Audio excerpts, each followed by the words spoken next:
Welcome to the Ernie Chambers Show.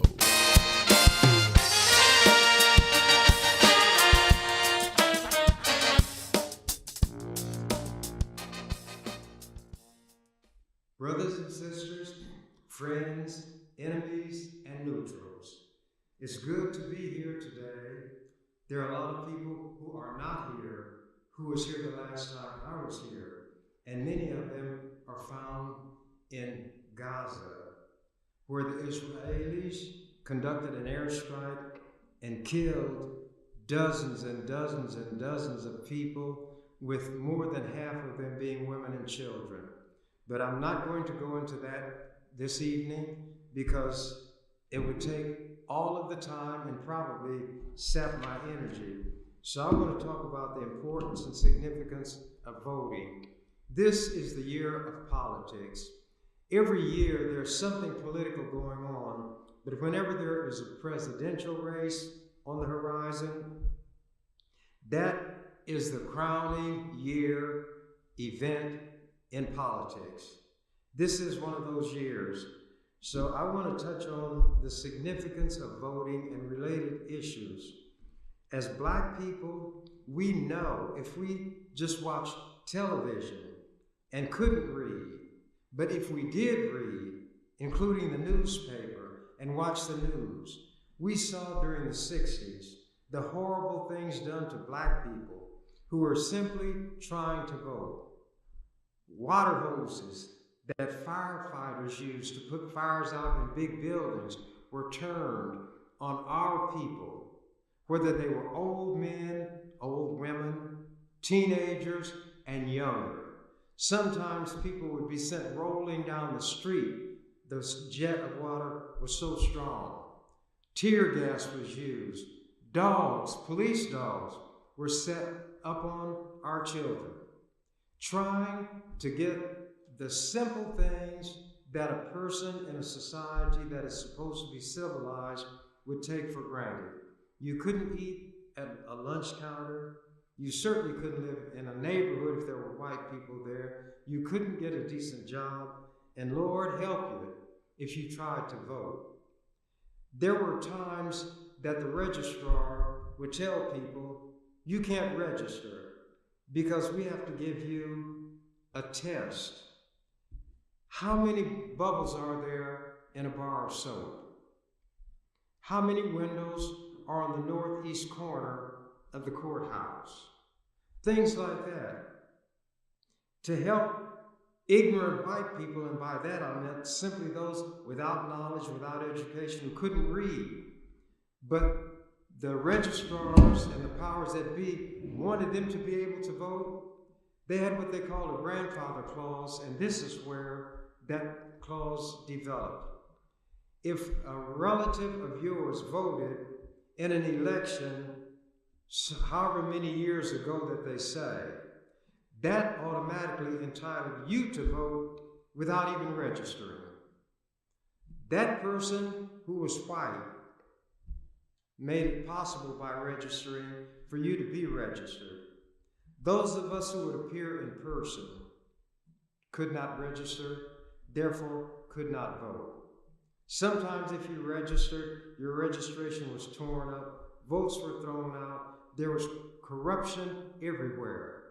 When your enemy chooses something that puts him in fear, he automatically signals to you that this has power. Voting is something that these racists, not just in the South, not just during the civil rights explosive era of the 60s, but always, they want to do everything they can, put every roadblock in our path so that we cannot register or cannot vote. They change polling places. That's where you actually go to vote without giving adequate notification. These kinds of things still go on today. It's not the land of the free. When Francis Scott Key wrote those words, the land of the free and the home of the brave, when it came time to apply to Black people, it was the land of the tree, the lynchings, and the home of the slave. And Francis Scott Key himself was a slaveholder, as was Thomas Jefferson, Patrick Henry, George Washington. In fact, George Washington, the first president of this country, had so many slaves that when the Civil War broke out, the racist slaveholders in the South, the secessionists, the rebels, took George Washington as their patron saint because he himself had so many slaves. These are the kind of things that those white people who talk about critical race theory, they don't even know what those initials stand for. They mean they don't want the truth about their history told. Whatever your enemy fears is what is able to do the most damage to him and be of greatest help to you. Well, in Omaha, there may be some problems, as there will be anywhere when you have a large-scale system that's being administered. But I have not had anybody contact me to say that in Douglas County they were aware of any inappropriate conduct by the election commissioner, those who worked in that office, or anybody associated with the system. The biggest problem we had was when the legislature, trying to put a roadblock in the path of as many black people and poor white people as they could, required what they call photo ID. I'm not going to go into all the details of that, but I'm just trying to point out and make as clear as I can that voting is a powerful, not just a tool. A tool is used to do meaningful work, things that help. It's a powerful tool and also a weapon. A weapon is used against your enemy, somebody who's trying to hurt you. So whether you look at voting as a tool for constructing a better life by putting people in office of your choice who will do the right thing to the extent that they can, or a weapon that might put as many roadblocks in the path of enemies who are trying to get those positions of power. By the way, I'm running for re-election to the legislature. Some people have raised an issue about my age. Currently, I'm 86 years old. My birthday, July 10th, will make me 87. That will put me 10 years beyond what the Bible says is the number of a man's years. The numbers of a man's years are 70. A score is 20 years. 3 times 20 is 60, plus 10 is 70. So I'm 10 years over that limit already. This birthday that I'll have in July will make me 87. Do I look it? Some of you said I look like I'm 103. Well, if I look like 103 and I'm still here and can drop down and do 25 or 30 push-ups whenever anybody would catch me on the spur of the moment, well, I'm not too feeble. And I believe that my mind is clear. How many of you can do this? Z, Y, X, W, V, U, T, S, R, Q, P, O, N, M, L, K, J, I, H, G, F, E, D, C, B, A. For those who may not know, that's the alphabet backwards. You know, if I could say the alphabet backwards, which comprises only 26 letters, I can certainly count from 100 to 1. And in the legislature, what more do I need than that? I can quote long poems. I can sing songs, not well. In fact, I'm called the burglar of music because I break into song. Does this seem to be a lighthearted approach? It may be, but when you're trying to communicate with people, that means you, to the extent possible, are trying to put into their mind what you have in your mind. We use speech, gestures, facial expressions, meaningful pauses, explanations to try, to the extent possible, to show the person or persons we're trying to communicate with what is actually in our mind. There are people, as I was saying before I so rudely interrupted myself, who risk not only having the fire hoses and the dogs set upon them, but being thrown in jail, to be beaten. Fannie Lou Hamer was beaten so badly that she had to go to the hospital. For what? And this was a woman trying to vote in the land of the tree and the home of the slave, trying to the extent that she could, through voting and legitimate means, to make it, in fact, the land of the free and the home of the brave. Tuesday,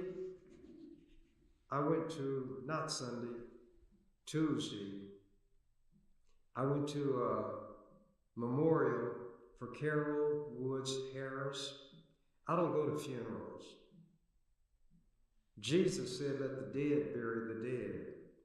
Memorials, on the other hand, are designed to commemorate what a person has done, what makes them meaningful, and those kind of things. It does not have to do with death, although death is the occasion that brings people together for it. I'm going to read an excerpt from an article that appeared in Saturday's World Herald. Now, black people, before I came along, could not get on the school board, the city council, or the county board. Those elections are what are known as at large. Everybody would vote. Well, black people don't have enough votes in Omaha to put somebody on the school board or the city council. Certainly not enough to put somebody on the county board when our relatively few votes and a much greater number of white people's votes. Carol Woods Harris was what I call not only Carol Woods Harris, but Brenda Council, the county board member. If he's watching, I hope he thinks that I couldn't recall his name, but before I get through, I'm going to tell you who I mean. The headline in this article from Saturday, Carol Woods Harris, 84. Service set for pioneer in business and politics. Carol Woods Harris, a pioneering community and political leader who helped pave the way to leadership for younger generations of black people and women, will be celebrated at an Omaha service Tuesday. Woods Harris was the first black person elected to the Douglas County Board and served 3 terms.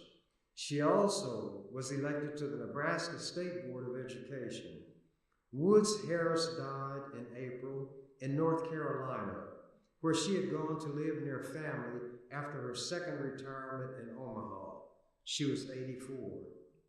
The Omaha Memorial Service will be at 11 a.m. Tuesday at Clare Memorial United Methodist Church, 5544 Ames Avenue.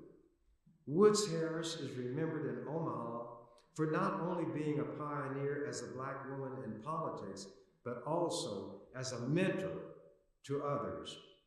She was always open to mentorship, said Douglas County Board member Chris Rogers, who was elected to Woods Harris's former District 3 seat in 2004. Woods Harris, a Democrat, won election to the Douglas County Board in 1992, the first year of elections for the board by district, and that was a bill that I fought tooth and nail for in the legislature. People often ask me, what'd you do while you were in the legislature? I got district elections for the county board, for the city council, for the school board, and a lot of people in Omaha and Nebraska don't read the newspapers. These things were written about in national publications because they knew that Nebraska is if you're being nice, an ultra-conservative, narrow-minded state, and there are very few black people. to have one black person in a legislature of 49, one against 48, and could get legislation such as this, district elections for the city governing board, the county governing board, and the county would be the Douglas County Board, and the school board. We had no way to consistently get anybody in those positions. That's just one of the areas where I operated. And it's why I consider all of the black people who landed in those positions to be my political godchildren. I am their political godfather, whether they like it or not. See, we don't get to choose our parents. Parents don't get to choose their children, but they get to choose whether they're going to keep them alive or drown them in a bucket of water. Anyway, Woods Harris, the Democrat, won election to the Douglas County Board in 1992, the first year of elections for the board by district. She won re-election twice. She represented District 3, which includes Northeast Omaha, for 12 years, including 2 stints as board chair and 2 stints as vice chair. She was active in other areas as well, including as a founding member of the Women's Fund of Omaha, a board member of the United Methodist Community Centers, vice president of the National Council of Negro Women, president of the Leadership Omaha Alumni Association for Legislative Advocates for the Urban League of Nebraska. Rogers once described her as a velvet hammer. That is one of the most dynamic descriptions I've ever heard in my life. Chris Rogers said this. I want him to get his credit while he's alive. He probably doesn't watch this, even if he knows how to get it on his gadget. Rogers once described her as a, quote, velvet hammer, unquote, for her ability to be effective without rancor. Quote, I never saw her get loud, unquote, he said this week. Quote, I never saw her expression exchanged like she was mad or frustrated or anything. But before you knew it, velvetly, it would be done. End of the quote. Woods Harris won election to the Nebraska State Board of Education in 2004. She retired from politics in 2008 and moved to Tega Cay, South Carolina. That shows what voting can do. A person of that ability was put in a position to make use of it. And the thing about black representatives, and it may not be the case in every instance, will look not just at the constituency that put them in office. What I tell people, I'm not going to go into that.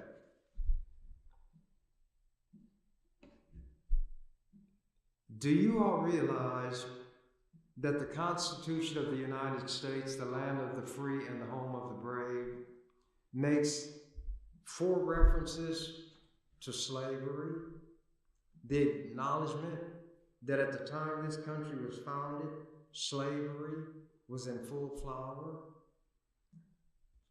I told you that Francis Scott Key wrote the words to what became the national anthem. There was a battle in Louisiana, Fort McHenry, and it was going roughly. They were fighting the British. And then when daylight came, the flag was there, so he said, oh, say can you see, by the dawn's early light, what so proudly we hailed at the twilight's last gleaming, whose broad stripes and bright stars, through the perilous night, or however it goes. I'm not too good at it. But anyway, he wrote the words, but he was not a lyricist. He was not musically inclined. So guess where the melody that is almost unsingable came from? There was a Greek god named Anacreon. He was the god of liquor, wine, and carousing. The English people composed this song to Anacreon in heaven. And here is the melody of that song rendered in part by the burglar of music who breaks into song. Da da da da da da da da da da da da da da.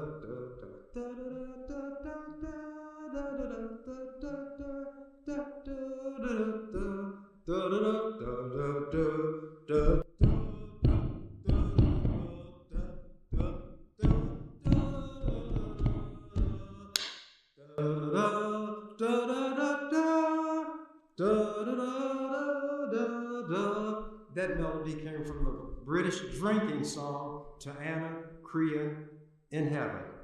So a slaveholder wrote the lyrics, the melody from an English drinking song, and it gives you an idea of the peasant-like origins of the United States. And for those white people who know a little of the history, you can see why they don't want it taught in the public schools. They say that it makes little white children feel guilty. Well, if the truth makes them feel guilty, something is wrong with the way you put the truth.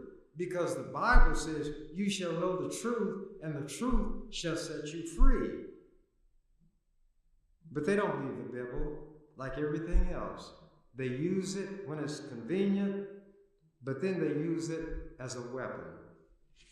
Let me get into these bits from the Constitution. First, I'm going to read the preamble.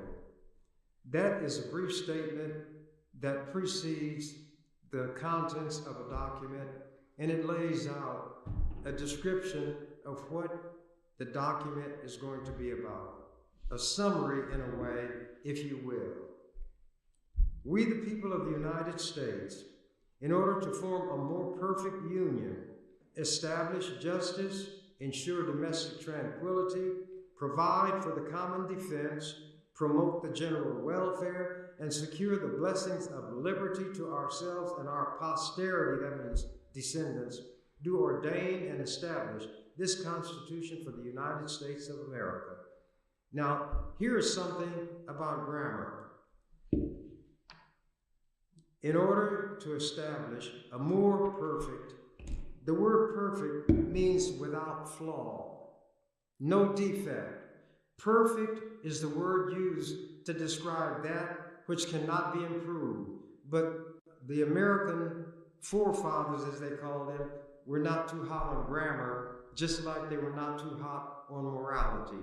So they said to form a more perfect union. Something cannot be more perfect. Either it's perfect or it's imperfect. Once it's perfect, it's without flaw. Look it up in your dictionary. Anyway, white people say my problem is that I read and I understand words and I can string words together into complete sentences. But they're telling the truth. But I don't use language as a weapon to hurt people who should not be hurt. I use language to soothe the brokenhearted, and my constituency comprises the 3 L's: the least, the last, and the lost. I read the Bible 8 times from cover to cover when I was a student in high school. And although I think there's a lot of nonsense in it, I think there are contradictions in it. There is rape, murder, incest, lying, cheating, stealing, genocide. All of those things are in the Bible. So when these people who want to take certain literature off the shelves in the libraries, not just in schools, but public libraries, the first book that ought to go is the Bible. It's full of nonsense. And As the Gershwin brothers, one wrote it and the other put the music to it, it ain't necessarily so. It ain't necessarily so. The things that you're liable to read in the Bible, they ain't necessarily so. But anyway, I've said this before and I'm going to say it again.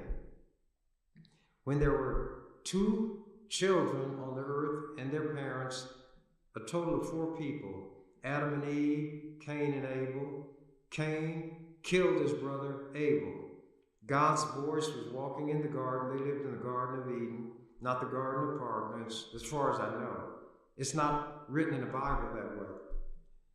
He said, "Where's your brother?" And I'm paraphrasing.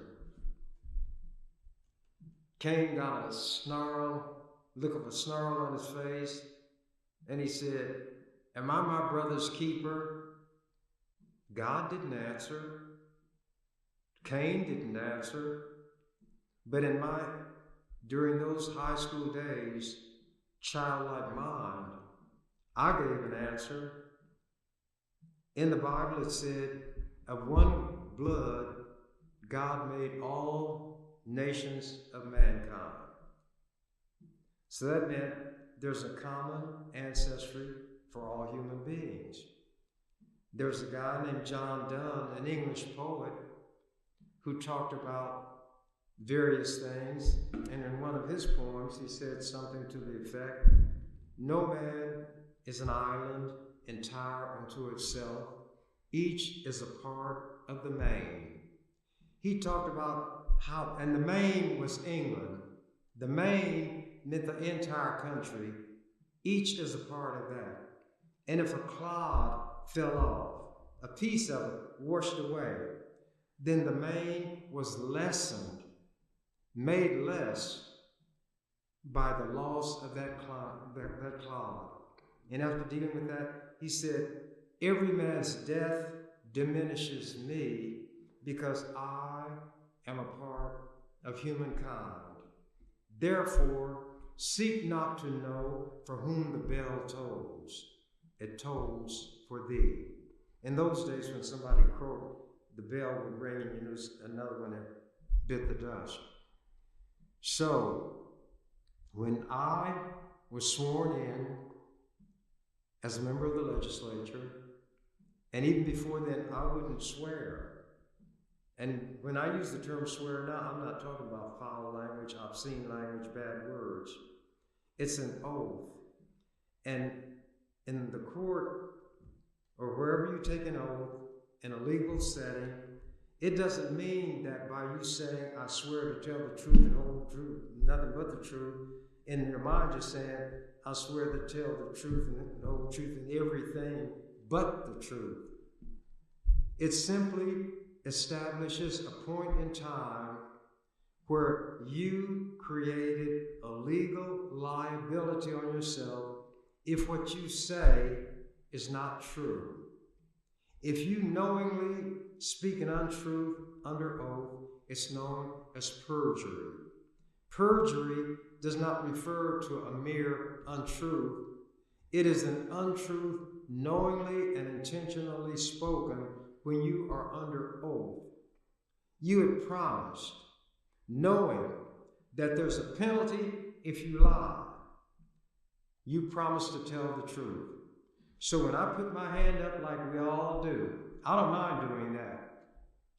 And the Constitution of the state gives the words that are given to somebody who's going to become a state officer, whether it's a member of the legislature, a member of the court, or a state office like the Attorney General, the Secretary of State, and right on down the line.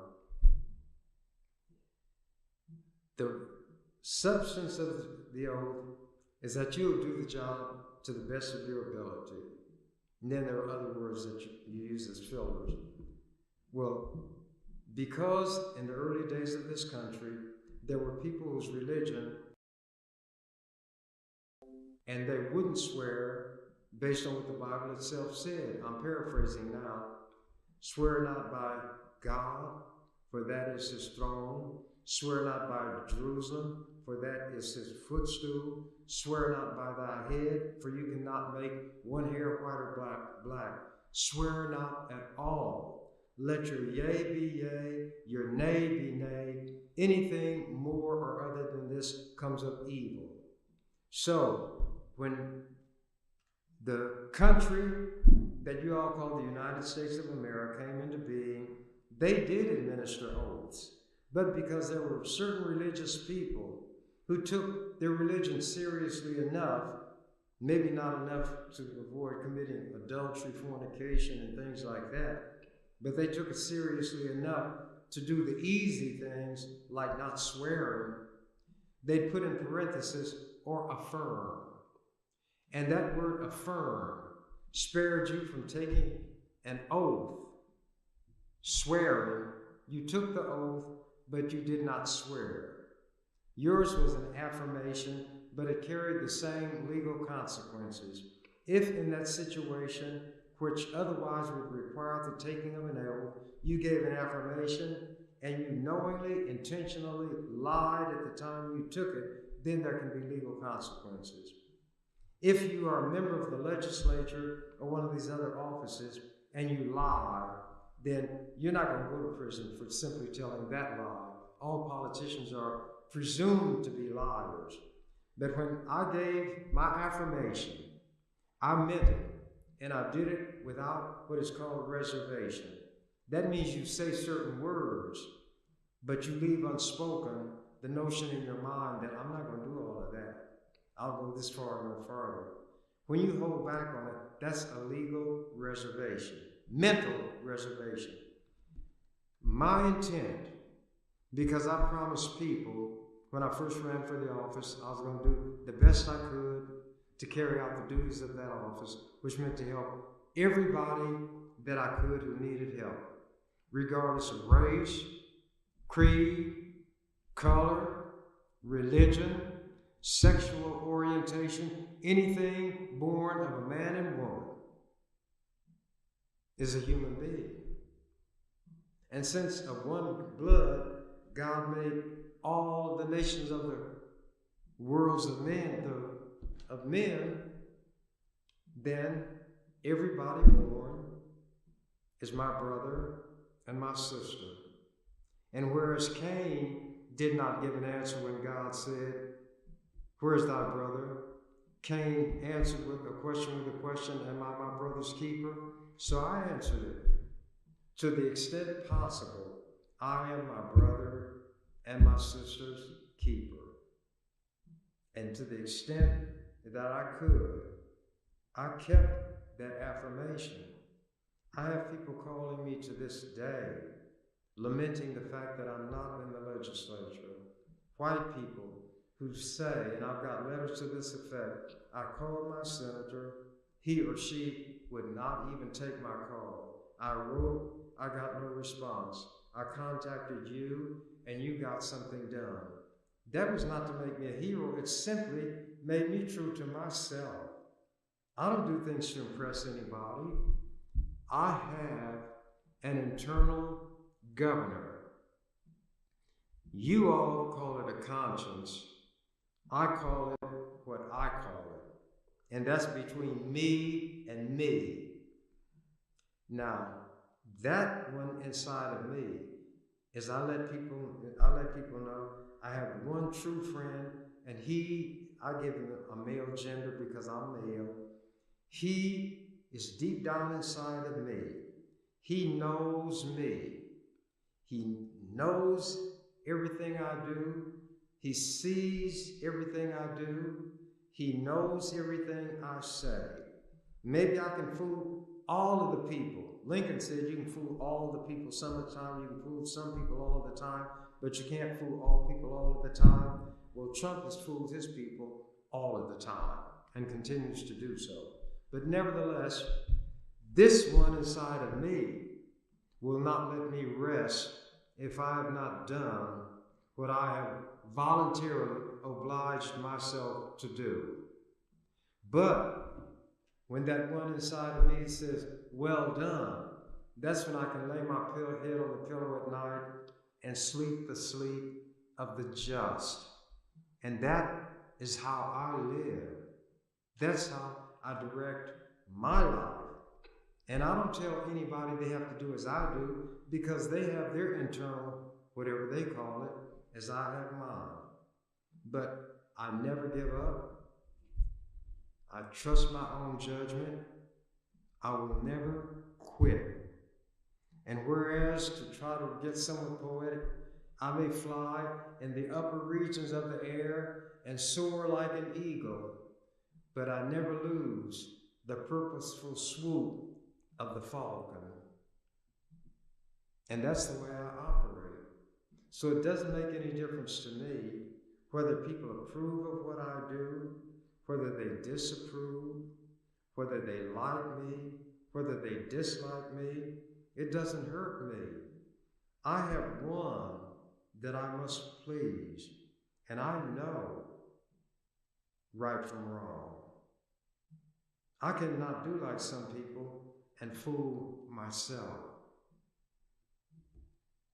At any rate, this Constitution that I started talking about makes 4 direct mentions and references to slavery.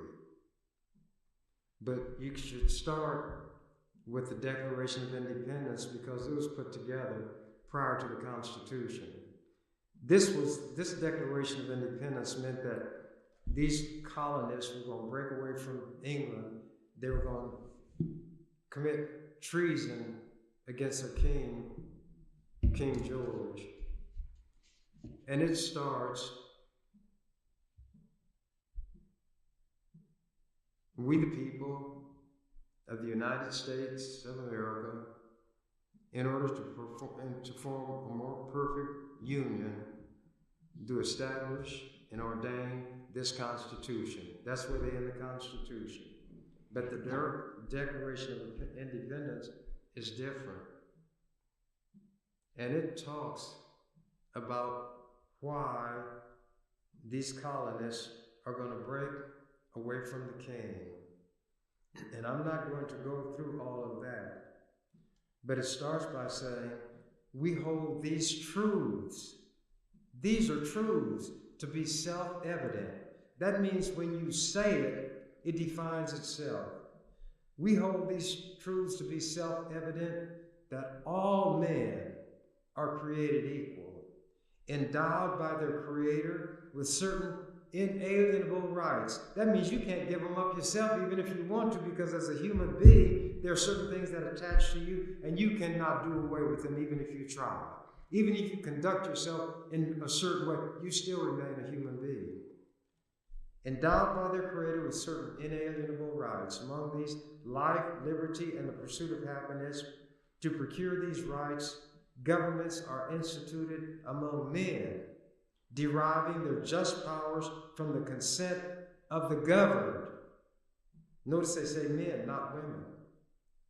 And that they derive their force, the government, from the consent of the governed. Anybody who's governed has a right to either consent or dissent when a certain policy is in place. But not to take up arms, that becomes a revolution. But black people were not included in that we the people. We were never included when it came to having all of the rights that goes along with something like that.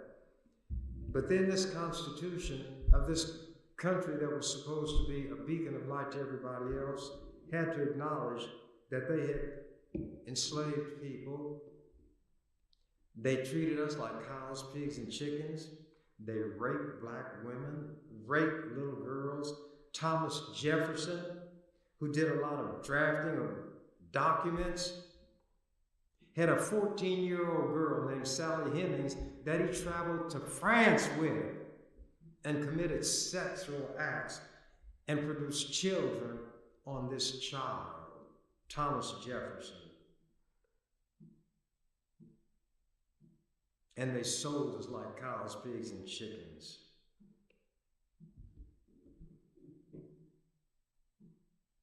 I'm going to read the preamble, as I said. We, the people of the United States, in order to form a more perfect union, establish justice, ensure domestic tranquility, provide for the common defense, promote the general welfare, and secure the blessings of liberty to ourselves and our posterity, do our for the United States of America. And Thomas Jefferson, in one of those rare instances of telling the truth, discussing slavery, he said, I tremble for my country when I remember that God is just, but he didn't tremble enough to free his slaves. And then I add this, Thomas Jefferson had a few favorite black women. And when Mrs. Jefferson, no woman likes the man that's supposed to be her husband or her man to be messing around with other women. She said, Thomas, I want to talk to you. He said, what do you want to talk to me about, Mrs. Jefferson? She said, Thomas, you leave those black women alone. He said, Mrs. Jefferson, I'll leave you alone first. And he often left her alone to go down into the slave huts and commit sexual acts on those black women. That's the history that the people who are white today and know their history don't want taught in the schools. Because the history of this country is so ugly, so anti-human and righteousness that those in power don't want it to be taught. So what am I getting at? A number of things. But I want to show where the Constitution acknowledged the slavery. In Article 1, Section 2, representatives and direct taxes shall be apportioned among the several states which may be included within this union according to their respective numbers, mean population, which shall be determined by adding to the whole number of free persons, white people, 3/5 of all other persons. Those were the slaves. That's what they mean by the 3/5 of a man. 3/5 of the slaves would give the southern slaveholders additional power in the federal government, even though those 3/5 have no rights whatsoever, are not even treated as human beings. Article 1, Section 9, to protect the slave trade. The migration or importation of such persons as any of the states now existing shall think proper to admit shall not be prohibited by the Congress prior to the year 1808. They protected the slave trade while talking about creating a free society for 20 years. Congress could not amend the Constitution to prohibit slavery during that time. Article 4, Section 2. No person held to the service of labor in one state, meaning a slave, they won't put the word slave, held to service or labor in one state under the laws of that state, escaping into another, shall in consequence of any law or regulation therein be discharged from such service or labor. In other words, whatever is said by the law in that state, if the slave gets there, that law will not remove his status as a slave, but he shall be delivered up on claim of the party to whom such services or labor may be due. It means that a slave who had the ingenuity and wherewithal to escape to what they call a free slave would be caught and had to be returned to slavery in the land of the free and the home of the brave. Article 5, when the Constitution is discussed in terms of being amended. No amendment which may be made prior to the year 1808 shall in any manner affect the first and fourth clauses in the 9th section of this article, and those dealt with slavery. The slave trade was protected for 20 years, and if a slave escaped, that person had to be, if it was captured, had to be returned to slavery. Now my time is just about up. So I'm going to indicate that when people fear the vote, fear those who vote, it lets you know what is the strongest weapon you have at your disposal to fight your enemy. Black people, I'm talking to you especially. Register and vote. Vote for the person who you feel is going to do the job that is required, meaning give his or her best thought, study, and ability to make sure that all people, to the extent one person can do it, will enjoy the fruits of liberty, justice, and equality. This subject is so vast. College courses that run for years are offered. I had to do it in an hour, and I couldn't do it all. And maybe I didn't even do it well. But I'm not going to shortchange myself. I did what I could with what I had to work with in the time allotted. And if I get back in that legislature, there's going to be a change. And I've had people call me from other parts of the state who said if they could vote for me, they would, but they know they can't. And one of these times I'm going to discuss how it was that I got the things done in the legislature that I did, such as retaining the one electoral vote that Nebraska has. And when I kept it and Biden won, national media said that that one vote could deliver the presidency to Joe Biden if he did not win Pennsylvania, and it was put there by the only black member of the Nebraska legislature. You all don't know what you have, do you? And some of you who know what you have don't like it, do you? Well, I got to be me. What else could I be but what I am? And take it or leave it, like it or love it. What you see is what you get. And as the canary said, when he found out that the door to the cage was open, I'm out of here.